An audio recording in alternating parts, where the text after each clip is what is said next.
নমস্কার বন্ধুরা, ননদ বৌদি হিসেবে আপনাদের সকলকে স্বাগত। আজকের রেসিপিটি হলো নিরামিষ ঘুগনি। প্রথমে মটরটিকে আমি 4 থেকে 5 ঘন্টার জন্য ভিজিয়ে রেখেছিলাম। তারপর প্রেসার কুকারের মধ্যে মটর নিয়ে হলুদ, তেজপাতা, নুন দিয়ে 4 থেকে 5টা হুইসেল মেরে নিয়েছি। উপকরণে টমেটো, শুকনো লঙ্কা, আদা, নারকেল, কাঁচা লঙ্কা, কেটে রাখা আলু ও গোটা গরম মশলা, গোটা জিরে নিয়েছি। পরে গরম কড়ার মধ্যে পরিমাণ মতন সর্ষের তেল নিয়ে আমি একটু চিড়িয়ে নিয়েছি, যাতে ঘুগনির কালারটি খুব ভালো আসে। তারপরে গোটা গরম মশলা, গোটা জিরে, শুকনো লঙ্কা, তেজপাতা ফোড়ন দিয়ে আমি কেটে রাখা আলুগুলোকে এর মধ্যে দিয়ে নিয়েছি। এরপর আলুগুলোর মধ্যে সামান্য পরিমাণ নুন দিয়ে ভালো করে ভেজে নিয়েছি।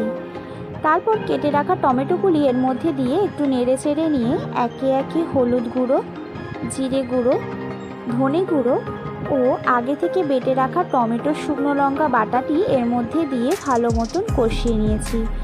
মশলাটি থেকে তেল ছেড়ে আসলে আমি নারকেল ও কাঁচা লঙ্কাটি এর মধ্যে দিয়ে ভালো মতন নেড়ে চেড়ে নিয়েছি। নারকেল ও কাঁচা লঙ্কাটা একটু ভাজা হয়ে আসলে আমি আগে থেকে যে মটরটা সিদ্ধ করে রেখেছিলাম ওটি এর মধ্যে দিয়ে নিয়েছি। এখানে আমি মটরটা একটু বেশি সিদ্ধ করেছি, যাতে ঘুগনির টেস্টটা খুব ভালো আসে। এরপর পরিমাণ মতন জল দিয়ে তরকারিটি একটু ফুটিয়ে ওপর থেকে গুঁড়ো গরম মশলা ছড়ালেই তৈরি এই নিরামিষ সুস্বাদু ঘুগনির তরকারি।